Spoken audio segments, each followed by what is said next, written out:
مفتی صاحب ہمارا اگلا سوال یہ ہے، کیا عمرہ کرنے سے حج فرض ہو جاتا ہے؟ ہاں دیکھیے، بعض لوگوں کے ذہن میں ہے کہ اگر ہم نے عمرہ کر لیا تو حج فرض ہو جاتا ہے. تو اس سلسلے میں معلوم ہونا چاہیے کہ اگر کسی شخص کوئی عمرہ کرے اور عمرہ کرنے کے بعد اگر اس کے پاس اتنا مال ہو کہ حج کے ایام تک وہ رک سکتا ہو، یا وہاں کوئی رکنے میں رکاوٹ نہ ہو، یعنی خرچہ بھی ہو اور وہاں رکنے میں رکاوٹ بھی نہ ہو، اور حج کے ایام آ جائے تو اس پر حج فرض ہو جاتا ہے. لیکن اگر خرچ بھی نہ ہو اور وہاں رکنے میں قانونی رکاوٹ پیش آئے، مان لیجیے ایک آدمی عمرہ کرنے گیا، 20 دن کے ویزے پہ گیا اور وہاں جا کے رک جائے تو قانوناً جرم ہے، حکومتی اعتبار سے گرفت ہو سکتی ہے، پکڑ ہو سکتی ہے. تو اگر وہاں رکنے میں دقت ہو یا کسی اور اعتبار سے تو پھر حج فرض نہیں ہے. لیکن اگر کوئی دقت نہ ہو، کوئی دشواری نہ ہو اور اگر پیسے ہو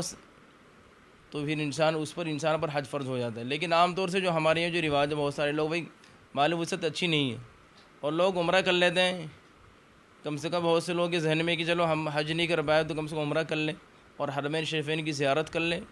یہ سعادت سمجھتے ہیں. تو عموماً عام طور سے جو لوگ جن کی مالی وسعت اچھی نہیں ہے، حالت اچھی نہیں ہے اور ان پر حج فرض نہیں، تو عمرہ کرنے سے صرف یہ خیال رکھنا کہ عمرہ کر لیا تو حج بھی فرض ہو جائے گا، یہ خیال غلط ہے. حج فرض ہونے کے لیے حج کے شرائط الگ ہے، عمرہ کے لیے الگ ہے. عمرہ تو نفل ہے، آپ نفل کام جب چاہے جب کریں، اور حج کے لیے شرائط ہے کہ آپ کے پاس